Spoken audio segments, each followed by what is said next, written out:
જય હિન્દ વિદ્યાર્થી મિત્રો, અગાઉના વિડીયોમાં આપણે બજારીય સંચાલનની જે વિચારધારાઓ છે તેની જે 5 વિભાવનાઓ છે તેના વિશેની માહિતી મેળવેલી.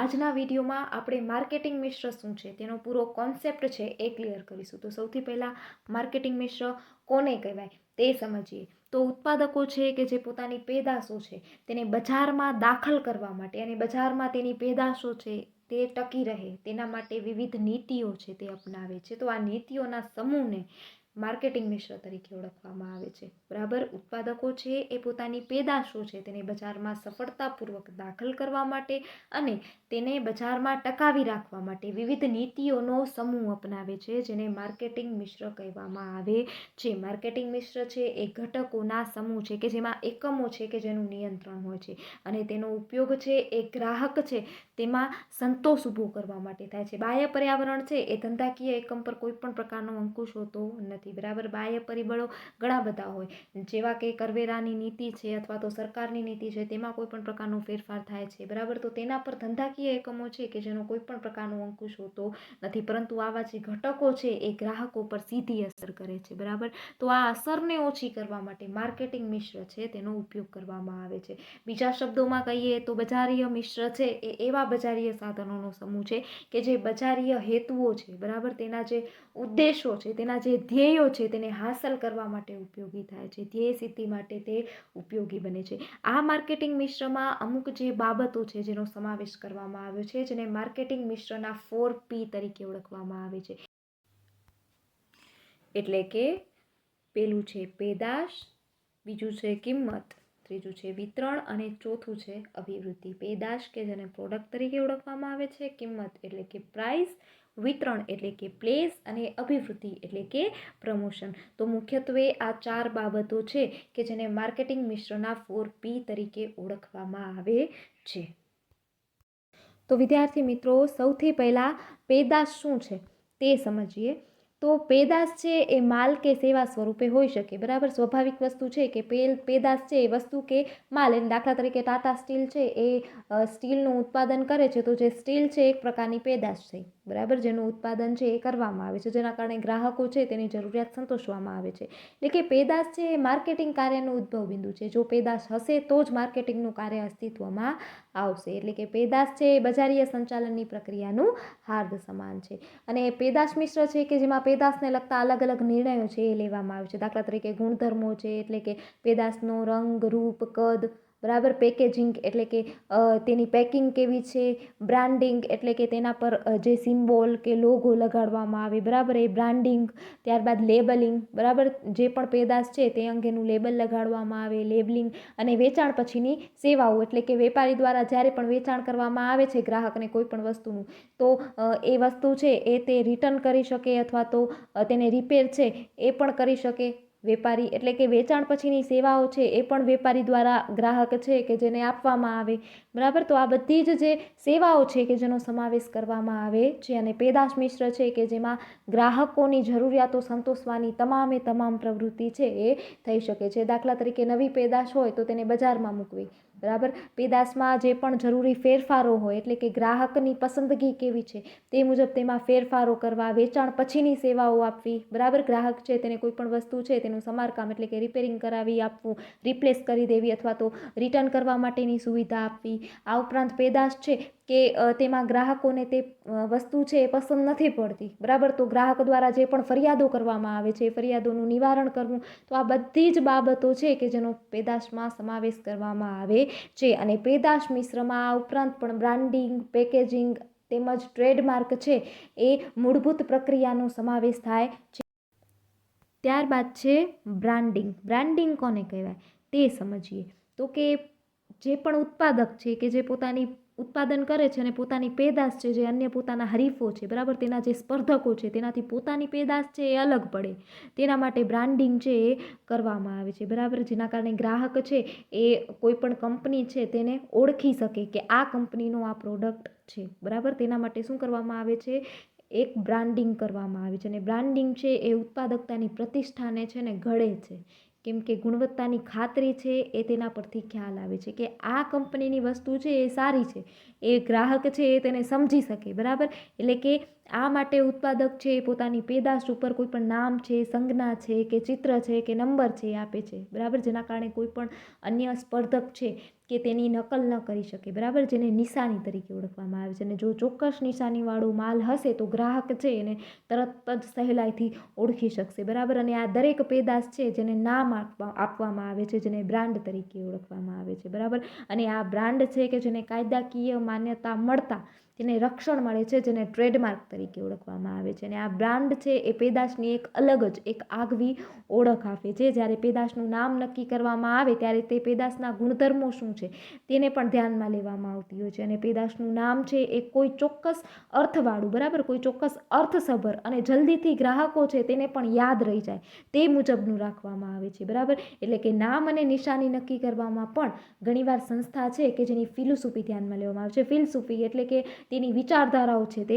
ધ્યાનમાં લેવામાં આવે છે. ટૂંકમાં આપણે કહીએ કે જ્યારે પણ ઉત્પાદક છે એ અન્ય ઉત્પાદકોના માલથી પોતાનો માલ છે એને અલગ પાડવા માટે જે પણ પેદાશ છે એને ગ્રાહક સરળતાથી ઓળખી શકે અને માલની અન્ય વ્યક્તિઓ છે એ નકલ ન કરી શકે તેના માટે નામ, સંજ્ઞા, ચિત્ર, નંબર કે આમાંનું લગભગ બધું જ આપવામાં આવે, બરાબર, તેને બ્રાન્ડિંગ કહે છે. ત્યારબાદ બ્રાન્ડિંગની લાક્ષણિકતાની વાત કરીએ તો તેનું પહેલું લક્ષણ છે કે બ્રાન્ડિંગ દ્વારા ગ્રાહકો તે પેદાશમાં ગુણવત્તાના સાતત્યનો અનુભવ થાય છે, બરાબર. ગ્રાહકો છે તેને ખ્યાલ આવે છે કે આ જે પ્રોડક્ટ છે એ ઓરિજિનલ છે કે ડુપ્લિકેટ છે, બરાબર. દાખલા તરીકે એડિડાસના શૂઝ છે તો તેમાં તેનો માર્કો લગાડેલો જ હોય અથવા તો એડિડાસ છે એવું લખેલું જ હોય, જેનાથી ગ્રાહક છે તેને ખ્યાલ આવે છે કે આ વસ્તુ છે એ ઓરિજિનલ છે, બરાબર. ત્યાર પછી બીજું છે નિશાની કરવામાં ઘણા રંગોનો ઉપયોગ થાય છે. ખાસ ડિઝાઇન અને આ રંગો નક્કી કરેલી સંજ્ઞાના ઉપયોગમાં લેવામાં આવે છે, બરાબર. એ નિશાની કરવા માટે જે પણ સિમ્બોલ હોય, બરાબર, તેને કરવા માટે રંગો અને ડિઝાઇન આ બંનેના સહયોગથી એક સંજ્ઞા તૈયાર કરવામાં આવે છે, તેનો ઉપયોગ કરવામાં આવે છે. ત્યાર પછી ત્રીજું છે એકમે નક્કી કરેલી સંજ્ઞા પેદાશના પેકિંગ ઉપર પણ મૂકવામાં આવે છે, બરાબર. એકમ છે એ જે પણ લોગો નક્કી કરે છે, બરાબર, જે પણ સંજ્ઞા નક્કી કરે છે એ પેદાશના પેકિંગ ઉપર પણ મૂકવામાં આવે છે. ત્યાર પછી છે એકમની બ્રાન્ડ સામાન્ય રીતે પેદાશના ગુણધર્મો એટલે કે રંગ, રૂપ, કદ, બરાબર, પેદાશ છે તેની સંપૂર્ણ માહિતી, ફાયદાઓ શું છે, તેના ઉપયોગો શું છે, આ ઉપરાંત તેનું વ્યક્તિત્વ અને સંસ્કૃતિને રજૂ કરે છે. ત્યાર પછી છે નિશાની છે એ પેદાશની એક આગવી ઓળખ છે, કેમ કે ગ્રાહકો છે એ લોગો જોવે છે, જે પણ નિશાની જોવે છે તેના કારણે તે પેદાશની ઓળખ છે એ સરળતાથી કરી શકે છે. ત્યાર પછી છે નિશાની એ પેદાશની મૌખિક અને દ્રશ્ય ઓળખ છે. દાખલા તરીકે થમ્સઅપ, બરાબર, એનું ઉદાહરણ લઈએ તો થમ્સઅપ છે કે જેની નિશાની છે એ કરેલી હોય છે, એક એની ઓળખ થઈ, બરાબર. ત્યાર પછી છે નિશાનીવાળો માલ ઉત્પાદક ઊંચી કિંમતે બજારમાં વેચી શકે છે, બરાબર. સ્વાભાવિક વસ્તુ છે કે બ્રાન્ડેડ વસ્તુ હોય તેની કિંમત છે એ ઊંચી હોય છે. ત્યાર પછી છે વેચાણકર્તાઓ નિશાની કરેલો માલ ઝડપથી વેચી શકે છે કારણ કે ગ્રાહકોને નિશાનીવાળા માલ ઉપર વધુ ભરોસો હોય છે, બરાબર. વેચાણકર્તાઓ એટલે કે સેલ્સમેન, બરાબર, તે નિશાની કરેલો માલ હશે, બરાબર, જે પણ સિમ્બોલ કે લોગો કરેલો હશે કંપનીનો એવો માલ હશે તો તેના પર જે ગ્રાહકો છે તેને વધારે વિશ્વાસ હશે, તેના કારણે માલ છે તેને ઝડપથી વેચી શકશે. ત્યાર પછીનો મુદ્દો છે લેબલિંગ. તો સામાન્ય અર્થમાં આપણે લેબલિંગ કે જેને લેબલ તરીકે ઓળખતા હોઈએ છીએ કે જેમાં પેદાશ હોય તેની સંપૂર્ણ માહિતી દર્શાવેલી હોય છે, બરાબર. એટલે કે પેદાશને અનુરૂપ સવિસ્તાર માહિતી છે એ દર્શાવતો કાગળનો ટુકડો છે કે જેમાં પ્રાથમિક પેકિંગ ઉપર ચોંટાડવામાં આવે છે. લેબલ છે એ સામાન્ય રીતે પેદાશ વિશેની બધી જ માહિતી છે એ સવિસ્તાર રીતે દર્શાવે છે, બરાબર. જે પણ પેદાશ છે તેનું વજન કેટલું છે, તેનું માપ કેટલું છે, કિંમત કેટલી છે, આ ઉપરાંત ઉત્પાદનની તારીખ જેને આપણે મેન્યુફેક્ચરિંગ ડેટ કહીએ છીએ, બરાબર, તેમાં કયા કયા તત્વો છે જેનો ઉપયોગ કરવામાં આવેલો છે, વપરાશની અંતિમ તારીખ કઈ છે, બરાબર, એક્સપાયરી ડેટ, આ બધી જ બાબતો છે એ લેબલ ઉપર દર્શાવવામાં આવેલી હોય છે, જેના કારણે લેબલ છે એ ગ્રાહક છે જે પણ વપરાશકાર છે જેને મદદરૂપ થાય છે.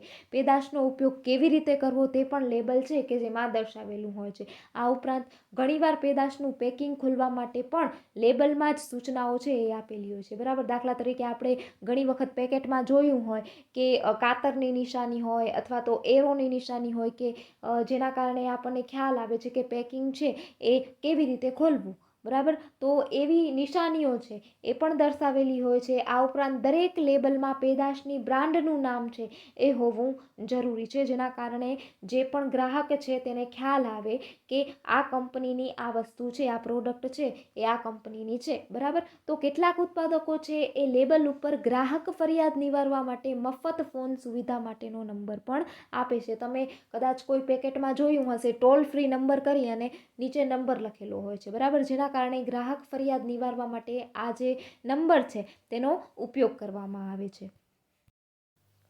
ત્યારબાદ લેબલિંગના કાર્યો જોઈએ.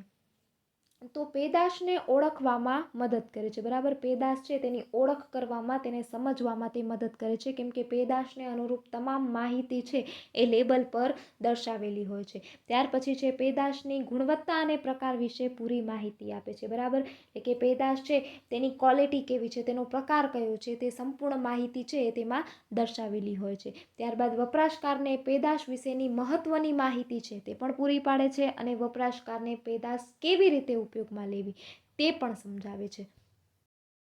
દાખલા તરીકે તમે બધા મેગી છે એ ખાઓ જ છો. બરાબર. તો પેકેટમાં મેગી બનાવવાની રીત છે એ લખેલી હશે. બરાબર. કે જેના દ્વારા ગ્રાહક છે, જે પણ વપરાશકાર છે, કે તેને ખ્યાલ આવે છે કે આ પ્રોડક્ટ છે તેનો ઉપયોગ કઈ રીતે કરવો. ત્યાર પછી છે પેદાશ માટે આકર્ષણ ઊભું કરે છે, અને તે તેની જાહેરાત માટે અને વ્યક્તિગત સેવા માટે પણ મદદરૂપ થાય છે. બરાબર. લેબલ છે એ લગાડેલું હશે તો એક પ્રકારનું આકર્ષણ છે એ ઊભું કરશે. આ ઉપરાંત જાહેરાત છે તે પણ તેના દ્વારા થશે. ત્યારબાદ છે તે સંસ્થાની કાયદાકીય અને નીતિ વિષયક જરૂરિયાતોને સંતોષે છે. બરાબર. કાયદાકીય એટલે કે ગ્રાહક સુરક્ષા ધારો, કે જે એમ કહે છે કે ગ્રાહકો છે કે જેને સંપૂર્ણ માહિતી છે પેદાશ અંગેની તે હોવી ખૂબ જ જરૂરી છે. તો આવી જે જરૂરિયાતો છે એ પણ સંતોષે છે. તો વિદ્યાર્થી મિત્રો, લેબલિંગ બાદ હવે આપણે પેકેજિંગની વાત કરીએ. તો પેકેજિંગ છે કે જે વસ્તુને સજાવવાનું કાર્ય કરે છે, તેને ડેકોરેટ કરવાનું કાર્ય કરે છે. પેકેજિંગ તરીકે પ્લાસ્ટિકની કોથળી છે, કાપડની થેલી છે, કાગળના ખોખા એટલે કે બોક્સ છે, આ બધી જ વસ્તુઓ છે કે જેનો ઉપયોગ કરવામાં આવે છે. એટલે કે જેટલી પેકિંગ આકર્ષક હશે તેટલી જ વસ્તુ છે એ આકર્ષક લાગશે. બરાબર. ઘણી બધી પેદાશો છે કે જેની સફળતાનો આધાર છે એ પેકિંગ ઉપર રહેલો છે. પેકિંગ છે એ પેદાશને રક્ષણ આપતું કાર્ય છે. એટલે કે પેદાશ છે તેને કોઈ પણ પ્રકારનું નુકસાન ન થાય, પેદાશ છે બગડે નહીં, તૂટે નહીં. બરાબર. તો પેકિંગ દ્વારા તેને રક્ષણ આપવામાં આવે છે. એટલે કે પેદાશનું પેકિંગ છે એ ખૂબ જ જરૂરી છે, અને પેદાશને વધારે આકર્ષક બનાવવા માટે પણ પેકેજિંગ છે કે જે કરવામાં આવે છે, અને પેકિંગના કારણે માલની હેરફેર કરવામાં પણ સુવિધા રહે છે. એટલે કે હેરફેર દરમિયાન માલ છે તેને કોઈ પણ પ્રકારનું નુકસાન થવાની શક્યતા છે એ ઓછી રહે છે. પેદાશના પેકિંગને કારણે પેદાશ વધુ સારી રીતે ઉપયોગમાં લઈ શકાય છે. આ ઉપરાંત જાહેરાતના માધ્યમ તરીકે પણ પેકેજિંગ છે કે જેનો ઉપયોગ કરવામાં આવે છે. તો વિદ્યાર્થી મિત્રો, અહીં આપણો આ ટોપિક પૂર્ણ થાય છે, અને નેક્સ્ટ વિડીયોમાં આપણે કિંમતને અસર કરતા પરિબળો તેમજ વિતરણના વિવિધ માધ્યમો છે તેના વિશેની માહિતી મેળવીશું.